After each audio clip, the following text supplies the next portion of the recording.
राजा उदार झाला आणि हाती भोपळा दिला अशी अवस्था सध्या महाराष्ट्रातील शेतकऱ्यांची झाली आहे. कारण कांद्याची अवस्था सध्या बिकट आहे. लाखो रुपये खर्चून कांदा फुकटही विकेना झालाय. त्यात आता राजा उदार झाला म्हणजे सरकार उदार झालं आणि हाती भोपळा दिला. म्हणजेच सरकारनं कांद्याला केवळ 12 रुपये 35 पैशांनी खरेदी करण्याची घोषणा केली आहे. आता सरकारची ही घोषणा पाहून सरकार डोकं हाय का ठिकाणावर असं बळीराजा विचारतोय. आपल्याकडे चक्कर आल्यावर कांदा नाकाला लावतात. आता हाच कांदा सरकारच्या नाकाला लावायची वेळ आली आहे. सरकारनं कांद्यावरून कसं नेमकं गाजर दिलंय पाहूयात या व्हिडिओतून. नमस्कार, मी मृणाली पिळणकर. घामाची किंमत अवघी 12 रुपये 35 पैसे प्रति किलो असू शकते का? हा संतप्त सवाल आज महाराष्ट्रातील प्रत्येक कांदा उत्पादक शेतकऱ्याच्या ओठांवर आहे. केंद्र आणि राज्य सरकारनं राज्यामध्ये शासकीय यंत्रणेमार्फत 12 रुपये 35 पैसे प्रति किलो म्हणजेच 1235 रुपये प्रति क्विंटल या दरानं कांदा खरेदी सुरू करण्याची घोषणा केली खरी, परंतु या निर्णयामुळे दिलासा मिळण्याऐवजी शेतकऱ्यांमधील संताप अधिकच अनावर झालाय. एप्रिल आणि मे 2026 मधील वाढत्या महागाईच्या काळात शेतीचा खर्च दुप्पट झाला असताना सरकारनं जाहीर केलेला हा दर केवळ चेष्टा करणारा ठरलाय. बियाणं, खतं, मजुरी आणि वाहतुकीच्या वाढत्या खर्चामुळे कांद्याला सरासरी उत्पादन खर्च 16 ते 17 रुपये प्रति किलोवर गेला असताना शासनानं दिलेला 12.35 रुपयांचा दर शेतकऱ्यांचं आर्थिक कंबरडं मोडणारा ठरलाय. वरचेवर वाढणारी महागाई आणि खालच्या पातळीवर घसरणारे शेतमालाचे भाव यामुळे आमचं जगणं कठीण झालंय. सरकारचं डोकं ठिकाणावर आहे का असा आक्रमक सवाल आता थेट शेतकरी संघटनांनी आणि संतप्त बळीराजानं उपस्थित केलाय. महाराष्ट्रातील प्रमुख कांदा पट्ट्यातून म्हणजेच नाशिक, अहमदनगर, सोलापूर, पुणे, छत्रपती संभाजीनगर येथून समोर येणारी चित्र अतिशय मन सुन्न करणारी आहे. खुल्या बाजारपेठेत किंवा बाजार समित्यांमध्ये सध्या शेतकऱ्यांच्या मालाची अक्षरशः लूट सुरू असल्याचं पाहायला मिळतंय. लातूर आणि पैठणमधील बाजार समित्यांमध्ये तर अत्यंत धक्कादायक प्रकार समोर आले आहेत. छत्रपती संभाजीनगर जिल्ह्यातील पैठण तालुक्यामधील वरुड येथील एका 45 वर्षीय शेतकऱ्यानं आपलं कष्ट उपसून पिकवलेल्या 25 गुण्या म्हणजे जवळपास 1262 किलो कांदा स्थानिक कृषी उत्पन्न बाजार समितीत विक्रीसाठी आणला. बाजारातील प्रचंड मंदी, दरातील घसरणीमुळे त्यांचा हा दर्जेदार कांदा केवळ 1 रुपया प्रति किलो या दरानं मागितला गेला. संपूर्ण 1262 किलो मालाची एकूण किंमत अवघी 1262 रुपये इतकीच झाली. मात्र जेव्हा अंतिम हिशोब करण्यात आला तेव्हा वाहतूक खर्च, हमाली, तोलाई आणि बाजार फी वजा जाता शेतकऱ्याच्या हाती 0 रुपये आले. उलट त्या शेतकऱ्याला स्वतःच्या खिशातून 1 रुपया अधिकचा द्यावा लागला. संतापाच्या आणि हताशतेच्या भरात या शेतकऱ्यानं आपला सर्व कांदा बाजार समितीच्या आवारातच फेकून दिला आणि रिकाम्या हातानं रडत घरचा रस्ता धरला. ही केवळ एका शेतकऱ्याची प्रातिनिधिक कथा नाही, तर सध्या संपूर्ण महाराष्ट्रातील कांदा उत्पादक याच भीषण वास्तवाचा सामना करतोय. दुसऱ्या बाजूला नाशिकच्या सटाणा बाजार समितीत तर परिस्थिती आणखीनच गंभीर बनली होती.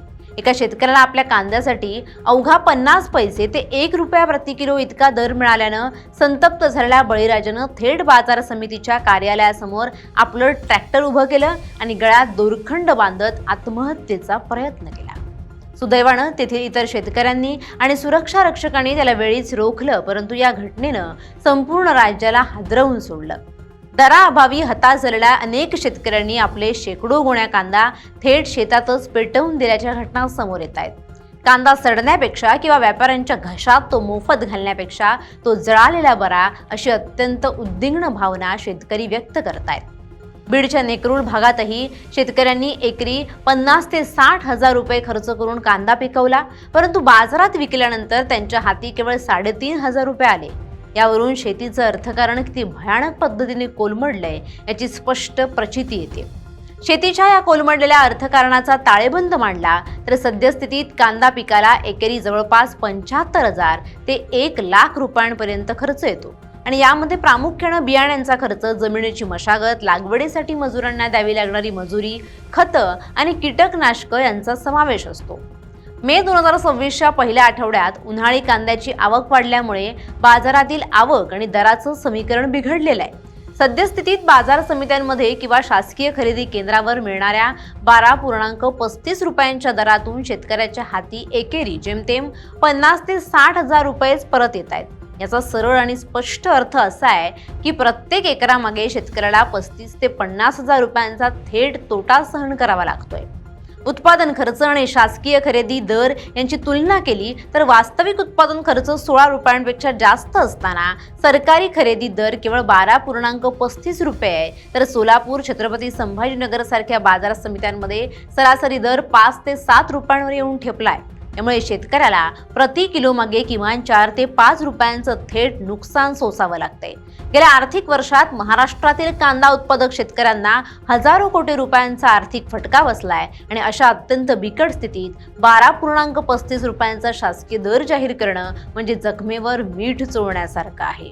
शेतकऱ्यांचा हा तीव्र रोष केवळ कमी दरापुरता मर्यादित नाही, तर तो सरकारच्या धरसोड वृत्तीच्या आणि शेतकरी विरोधी धोरणांवर आहे. भारताचं वार्षिक कांदा उत्पादन 250 ते 300 लाख मेट्रिक टनच्या आसपास असताना सरकार नाफेड किंवा NCCF यांसारख्या केंद्रीय संस्थांच्या माध्यमातून केवळ 2 ते 4 लाख टन कांदा खरेदी करण्याचं मर्यादित उद्दिष्ट ठेवतं.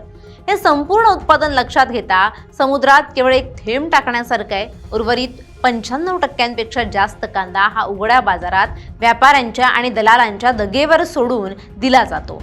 गेल्या वर्षभरात केंद्र सरकारनं देशांतर्गत बाजारपेठेतील महागाई नियंत्रणात ठेवण्याच्या नावाखाली कांदा निर्यातीवर अनेक निर्बंध लादले. आधी निर्यातीवर 40% शुल्क लावण्यात आलं, नंतर किमान निर्यात शुल्क लादलं गेलं आणि शेवटी पूर्णपणे निर्यात बंदी करण्यात आली. या आत्मघातकी धोरणामुळे आंतरराष्ट्रीय बाजारपेठेतील भारताचा हक्काचा ग्राहक जसं की बांगलादेश, आखाती देश भारताला सोडून पाकिस्तान आणि इजिप्त सारख्या प्रतिस्पर्धी देशांकडे वळले. आता जरी निर्यात बंदी उठवली गेली असली तरी आंतरराष्ट्रीय बाजारपेठेतील भारताची पत आणि विश्वासार्हता पूर्णपणे पूर्ववत झालेली नाहीये. देशांतर्गत बाजारात उन्हाळी कांद्याची साठवणूक क्षमता केवळ 7 ते 8 महिने असल्यानं बाजारात एकाच वेळी प्रचंड आवक वाढली आणि दराचा पूर्णपणे बोजवारा उडाला. शेतकऱ्यांचा हा सरळ आणि रोकडा प्रश्न आहे की जेव्हा बाजारात कांद्याचे भाव थोडे जरी वाढतात आणि ग्राहकांना त्रास होतो तेव्हा सरकार तत्परतेनं निर्यात बंदी घालून भाव वाढतं. मग आता जेव्हा बाजार पूर्णपणे कोसळलाय आणि शेतकरी देशोधडीला लागलाय तेव्हा सरकार शेतकऱ्यांना वाजवी हमीभाव का देत नाही? ग्राहकांच्या हिताची काळजी वाहणारं सरकार उत्पादक शेतकऱ्यांच्या मरणाची वाट का पाहतंय? कांदा उत्पादक शेतकरी सध्या नैसर्गिक आणि आर्थिक अशा दोन्ही आघाड्यांवर दुहेरी संकटात सापडलाय. चालू वर्षामध्ये तापमानाचा पारा अनेक जिल्ह्यांमध्ये 40°C पार गेलाय. प्रचंड उष्णतेमुळे आणि मार्च-एप्रिलमध्ये झालेल्या अवकाळी पावसानं चाळीत साठवून ठेवलेला हजारो क्विंटल कांदा सडू लागलाय. उष्णतेमुळे कांद्याची साठवणूक क्षमता कमी झाली असून त्याची गुणवत्ता खालावली आहे. त्यामुळे शेतकऱ्यांना आपला माल बाजारात आणण्याशिवाय दुसरा पर्यायच उरलेला नाहीये. नेमकं याच परिस्थितीचा फायदा मोठे व्यापारी आणि दलाल घेत आहेत आणि ते कमी दरात शेतकऱ्यांकडून कांदा खरेदी करून साठवणूक करतात आणि नंतर टंचाईच्या काळात तोच कांदा ग्राहकांना चढ्या दरानं विकतात. कष्ट करणारा शेतकरी आणि पैसे मोजणारा ग्राहक या दोघांचीही या व्यवस्थेत लूट होते आहे, तर मलिदा मात्र मधले दलाल खातायत. या लुटमारीकडे सरकार पूर्णपणे डोळेझाक करत असल्याचा आरोप शेतकरी करतायत. या शासकीय खरेदी दरावरून महाराष्ट्रातील राजकीय वातावरण सुद्धा प्रचंड तापलंय. विरोधी पक्षांनी आणि विविध शेतकरी संघटनांनी सरकारच्या या धोरणाविरुद्ध राज्यभर तीव्र एल्गार पुकारलाय. कांद्याला किमान 2000 रुपये प्रति क्विंटल म्हणजेच 20,000 प्रति किलोचा सरळ हमीभाव दिला जावा. सध्या होत असलेल्या नुकसानीची भरपाई म्हणून शेतकऱ्यांना प्रति क्विंटल 1500 रुपये थेट अनुदान जाहीर करावं अशी आक्रमक मागणी विरोधकांकडून केली जाते. शेतकरी संघटनेच्या नेत्यांनी तर थेट इशारा दिलाय की जर सरकारनं स्वामीनाथन आयोगाच्या शिफारशीनुसार उत्पादन खर्चावर आधारित 50% नफा धरून दिला निश्चित नाही केला तर राज्यातील सर्व प्रमुख कृषी उत्पन्न बाजार समित्या बेमुदत बंद पाडल्या जातील आणि सत्ताधारी नेत्यांना ग्रामीण भागात फिरू दिलं जाणार नाही. जेव्हा जेव्हा कांदा दराचा प्रश्न गंभीर बनतो तेव्हा सरकार केवळ समिती नेमण्याचं आश्वासन देऊन वेळ मारून नेतं. आजवर अशा अनेक समित्यांचे अहवाल मंत्रालयात धुळखात पडले आहेत, परंतु शेतकऱ्यांच्या पदरात कधीच ठोस काही पडलेलं नाही. या भीषण परिस्थितीवर केवळ तात्पुरती मलमपट्टी करून चालणार नाही, तर दीर्घकालीन आणि ठोस धोरणात्मक निर्णयांची गरज आहे. सरकारनं जाहीर केलेल्या 12 रुपये 35 पैशांचा खरेदी दर हा शेतकऱ्यांच्या तोंडाला पानं पुसणारा आणि त्यांच्या जखमीवर मीठ चोळणारा ठरलाय. महाराष्ट्रातील ग्रामीण अर्थव्यवस्थेचा मुख्य कणा असलेल्या शेतकऱ्याला जर आज सन्मानजनक भाव मिळाला नाही तर राज्यातील शेती क्षेत्र पूर्णपणे उद्ध्वस्त होईल. सरकारनं वेळीच आपलं डोकं ठिकाणावर आणून या दराचा पुनर्विचार करावा आणि बळीराजाला न्याय द्यावा, हीच आजची सर्वात मोठी आणि तातडीची मागणी आहे. Bureau report, LS Marathi.